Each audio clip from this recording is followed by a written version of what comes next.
Um, Here we go. James, we are live now. Fantastic. We'll make a slight transition from our conversation just before about anything from gratitude to ice baths to swimming in cold water. And you had your swim this morning I did. Lovely. into our loyalty conversation. So, welcome to the Spotlight Friday. I'm excited to have you here. Long time coming. Yeah, So, thanks, Anna. and welcome everyone who are joining us live and who will watch this replay later. The reminder for everyone, what I do during Spotlight Fridays, that I feature someone in my network, and we want to show a little bit of a personality, who they are, what they do, and what problems do they help solving. So, James, our conversation is going to be around just that. I would like you to introduce yourself to our audience right now. And everyone who's just joining us live, can you please leave your comments, just say hi or emojis in the comments section because we can't see you otherwise. Hi, Rohan. Thank you for joining us. Okay, so James, you helping brands grow by optimizing loyalty, CX, and digital engagement. Tick, tick, tick. Very exciting. You've helped many enterprise size businesses like West Farmers and Cash Rewards, realestate.com.au, and Flybys, the most recent one, I think. So let's get this conversation going. Thanks, Anna. Thanks for having me along. And what a great forum you've created on a Friday. So I think we're both feeling pretty good. I've had my swim. I think you've had your ice bath. But yeah, really pleased to be here this morning. Hello, everyone. My name's James McIntyre. I am a consultant and specialist working within CX and marketing within the loyalty and membership space. So been lucky enough to work with some great brands that you've mentioned, Anna, including West Farmers, Flybys, Cash Rewards. And the work that I do with brands is I help them to understand and improve their customer experience. And that's obviously super important, particularly in the climate that we're in, where I was reading, I think, yesterday a BCG report that said that there's more loyalty programs being used than ever due to a number of factors, including cost of living. So I think in the US, average membership is around 15, and that's so they're a member of 15 loyalty programs, and that's increased 10% compared to a couple of years ago, and likewise in Oz. But whilst people have more loyalty programs, they're probably engaging less. So I think the stat from US perspective was 50% of people are very engaged in a loyalty program, but that's gone down 10% over the same period as well. So a lot of the work that I do is to help brands to understand what that experience looks like end to end. So what are customers thinking, feeling, doing at each stage of the journey and the life cycle, what that's looking like from a numbers perspective. Like, where's your audience sitting? How many people are you welcoming? How many people are you onboarding? Who are your high value customers and what are they doing? How many people are lapsed? Like, that's a massive thing. This huge long tail in membership and loyalty programs that have joined, have done something, and perhaps aren't doing anything at the moment. So that's a huge opportunity. So a lot of the work that I do is to help brands holistically understand that by pulling data from various sources, by doing research, and then zooming in on what those areas and moments are to uplift to get great results, both for customers and both for the brand. I think it's brilliant. So back to your US stats, I think 93% of those people definitely own Prime membership and they're very active on Prime. Excellent subscription model, a no-brainer. And to back to what you do, I think it's just such a powerful combination of how customers are feeling to what the data shows us, and it's just the perfect match made in heaven. So my question to you is, do you think that most loyalty programs are set and forget? I think there's a real danger of having a set and forget. loyalty program. And the things that I would encourage brands to do is to make sure that you've got that ongoing measurement. So you're measuring, so one, that you know the moments that matter, two, that you're measuring the moments that matter, and that you're also having a voice of the customer program that's looking ongoing at how customers are feeling about your program. Now, whether that's NPS or whether that's a CSAT or a journey satisfaction, but that needs to be sort of ongoing. And then when you're making changes to your program, then you start to see, okay, we made a change here, and this is how we're measuring it. So without that measurement framework, things certainly could be set and forget. So that's one thing that I always make sure that I'm recommending that people do. One, that they have that, but two, they're acting on that, right? So it's good to know things. It's good to have lots of data. I don't think there's any shortage of data, but how are you acting on that? How are you actually bringing that into the organisation, into the forum, so that the voice of the customer is being not only heard, goes, yeah, that's great, but acted upon as well. It needs to be done in a storytelling way, because all brands sit on a lot of data. What story does it tell them? So tell me, do you have your favorite measurement? Is it NPS? Is it CSAT? Which one is your favorite? I put you on the spot. I'm sorry. Actually, I'm not sorry. NPS is very commonly used, but it's a holistic measure. And what I like to do is to create a measurement framework that's looking at touch points so that you can actually see when something's dropping at a particular moment, rather than if your NPS was to go up or to go down. It's a real, a lot of the times you don't quite know. So it's a long-term measure. It appears in a lot of board reports. So it's really important.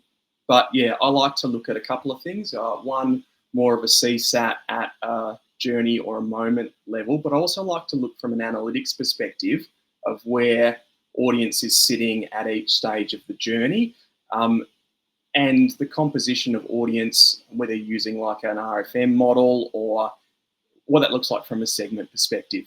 So if you were to look at a segment that had lapsed, what's the composition of that? Is it low value, high value customers? So I think it's a combination of things. So coming up with that for a brand around the moments that matter for that organisation is really important, and it's got to be quite, to a certain degree, it's got to be quite simple, right? Because I think we've probably all worked at a brand where you've had some hugely complicated funnel where people have gone mad and created, 100 different sort of metrics, but what are the ones that we really be looking at?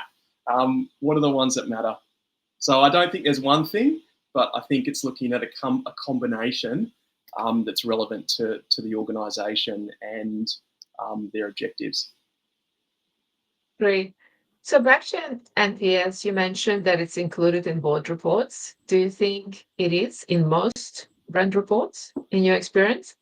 Look, it often is. So I know, say, working at Medibank, that was a key metric. But then we also used journey NPS or service NPS as well. So there was a holistic sort of view of customer and customer journey that was measured with a single NPS, and then your key journey stages, your welcome, you're using extras, you're going to hospital, etc.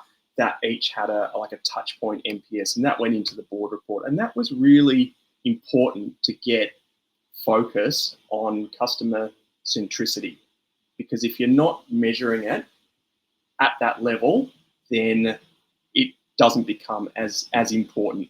So whatever the metric is, if it's used at that high level in the organisation, then the business can rally around it, and that's really awesome. You definitely speak my language, I tell you, because I always ask this question: who owns the customer? And whoever owns the customer, better to report to the CEO of the business, because if it's not, to your point, gets prioritized at that level, it's just not prioritized. It's just not going to get done. That's right, and increasingly organisations have multiple different priorities. So yeah, having that focus, and it's another good point about where does sort of CX sit in an organisation, and I've worked in one particular organisation, and myself and my team were in marketing, we were in product. Then we went back to marketing. Then we had a new team. So, CX can definitely move around. But I think what's been really important for me in my career is to find those customer advocates, and they're not in any particular team. It's just people that have a particular mindset around understanding customers and acting on the feedback to improve the experience. Also weighing up the needs of the business as well. So finding that sweet spot is really important.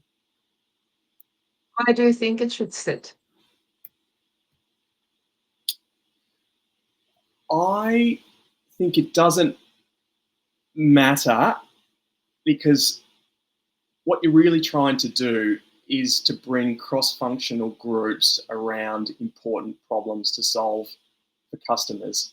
And that's one thing I think I've been very good at in organisations, in kind of leading that conversation and getting people on board around that. And like I said before, you find your advocates in different teams who are on board with the thinking. So it's more, I think, important on having those ways of working around cross-functional collaboration, so that you're working with a group of people across the organisation and kind of bringing up those important problems to solve. Right.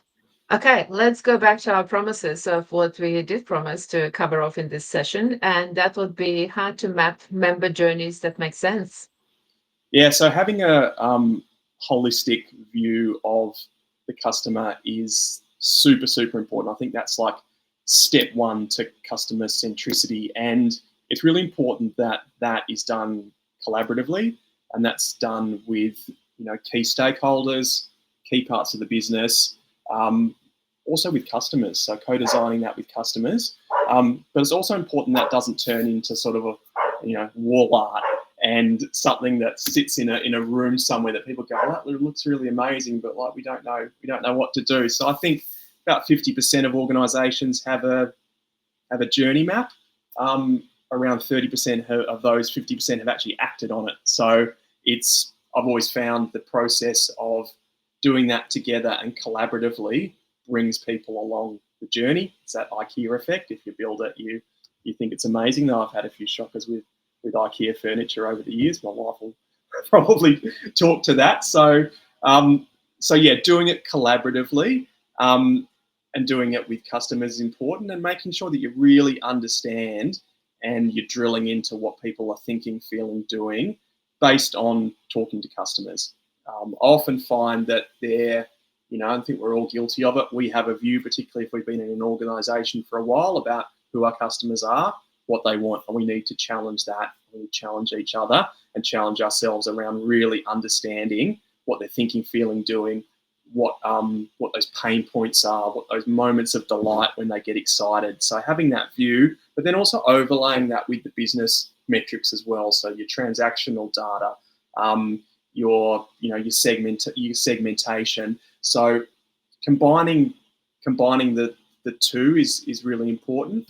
And then drilling into key kind of experiences and looking at what you're actually going to create for a member. Is it a new welcome experience within an app, and how are you testing that, etc. So yeah, definitely some of the things I think about is as I mentioned, doing that collaboratively, making that visual as well. So whilst I've said you don't want to just do wall out for the sake of it, particularly as we live in this hugely digital world, having stuff up on the wall in an organisation is so important. So the work I did recently for Cash Rewards, I did a big journey mapping piece for them. It sits outside their board in their boardroom in Sydney. So it's a great reminder when they're sitting in that room making decisions that, hey, this is the customer's view of the journey.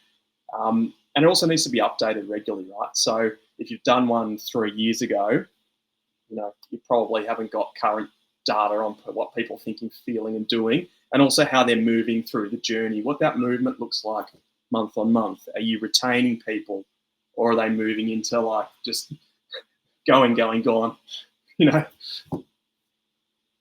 vision of it. I think you posted it on LinkedIn before your break in December, didn't you? There was a photo of you mapping it out with the team. Yeah, there's a few photos of some of the work that I've done around that space, and the other part to it is getting people through it. Like it's a great onboarding and training exercise for new people, so that when they come into the organisation, they can say, "Hey, this is the customer journey. These are our personas. This is how they travel through our business. These are some of the problems that they face. These are a couple that we fixed, which is great. We can get rid of them." And it's also good, to run exercises around that. So, a lot of product squads would use it when they do their stand-ups to go, okay, well, this squad is focused on this part of the customer journey. These are the pain points. This is, ones that we've solved. These are some other ones that we've found through research as well. So, getting that used and operationalized is really important. And you're going to talk about personalization done simply. Is that a thing? I am. So another data point I was looking at recently was just the sheer volume of tools that we have as customer focused marketeers to personalize the member experience, which is it's fantastic. Never had as many tools available. I think there was something like 14,000 Martech tools, up 23% year on year, which is great. But then I guess the question you start to think about is, well, where do we start? What are those priority use cases? What's going to make sense for the customer? What's going to make sense for the business? Do we try and personalize everything? Do we need to? So that prioritization is really important, and that's where an exercise around journey mapping and prioritization can give you those priority use cases. So if you're going to look at personalization at scale, particularly in, say, a retail-focused loyalty program, you obviously have your personalization engine, which will work as well as the data that's put in that around transactions, around demographics, and other things that you have that will then provide you with a suite of personalized recommendations. So that's a really great way for people that are looking for those deals on a weekly basis that are going to be personalized to how they've shopped. But then the other way I think about it is, what are those moments in the journey that you want to double down on and really make them personalized and special for members? So two things that I've done recently was when I worked at Medibank, I personalised the welcome experience for members. So the first thing I did is I audited what it was, and it was, you wouldn't have known it was Medibank. You might have thought it was a bank or someone else, because it was very compliance focused, very information focused, and it's quite an emotive thing when you're signing up for health insurance. You want to protect yourself and your family. So what I did with the team is we looked at a personalised video for every joining member that would align to the policy that they'd purchased. So if you purchased a family membership, you were going to get content around dentistry for your kids, going to hospital with your kids, etc. That was spliced together and then provided to customers, which was an amazing, quite technically difficult, but quite an amazing project. And then I've done some work recently around personalising retention experiences as well, because particularly for, say, membership programs, retaining customers is really important. So knowing when they're about to lapse and surfacing an appropriate experience for them, and also looking at like who your high value customers are, and if you're going to make an offer, making the offer to them, as opposed to maybe some members that will naturally lapse, be of low value, and then you will reacquire others as well. So looking at those moments, having that personalisation engine is a really effective way of spending your time wisely, as opposed to just trying to absolutely personalise every single thing in the member journey. Yes, you have to be mindful because there is that thing about hyper personalization, but you need to approach it with a very in a very balanced way. There is also that school of thought where higher value customers will purchase from us anyway, so we don't have to incentivize them. But if we'll start this discussion, we're going to be here for an hour. But there is a lot of intricacies. But I agree with you. All it comes down to actually is to humanization of the whole experience. And I know Adam's watching us live right now, and it's about those jolty moments. And you speak about those moments. And I know you both are running the webinar about loyalty leakage, Yes, and I link in a said to couple of Adam that weeks. I'll definitely get a plug in for that. So if anyone is interested, it's going to be amazing on the 16th of this month around loyalty leaks. So yeah, get along to that. Sorry, Anna, go ahead. Oh, I've registered. So everyone else who's watching it, can you please register? It's on the 16th at 16th at 1 o'clock. 12:30? At 1 o'clock. 1 o'clock. So just have lunch and watch James and Adam. It's going to be an epic discussion, I'm sure. So, and the last point is what makes people stick with the program and what doesn't? That's a really great question, and I think it comes down to how relevant and how personalised the experience and the program is for people. So it's understanding, firstly, what do people want out of the program. I was looking in my Flybys app recently, and they've done a great thing where they've asked people. So yes, you can infer a lot of things through data and personalisation and AI, but they've just asked people, like, what are you doing? Are you wanting to, have velocity points, or are you saving for something at the end of the year, or do you want to use the points off the weekly shop? And once you understand that, that's a complete game changer in terms of the experience that you surface. So I think it's about knowing your customers. It's about understanding what their goals, what their journey is, that you're measuring that. So you're measuring that from a business perspective. How are you thinking about what success looks like, but also what does success look like for your members as well? So look, we've got a lot of amazing programs in Australia and a lot of great things that are happening. I don't know what anyone saw yesterday. There was a great experience from Betty's Burgers. I don't know whether it's actually a day. They had Bestie's Day, and I think it was a 2-for-1 hamburger. So all you needed to do is be a member of Betty's and take your voucher for 2-to-1 with your bestie to Betty's. So, I think, a lot of research is also showing that, yes, people want points, yes, they want rewards, but it's that like above and beyond experience that they're really looking for that will differentiate a loyalty or membership program from another. 100%. And how you add value to them. Do you know, this is the second conversation when you mentioned the burger company to me. There is something about you and burgers. I'm not sure. We'll I was unpack it after the wondering call. whether I was going to mention it, and then I thought to myself, well, I talk about grilled a bit, so people are just going to think I'm You obsessed with did. hamburgers, which I'm not. But I do like hamburgers. But anyway, You did both of speak them to me jumped out at about me. I grill. don't know why.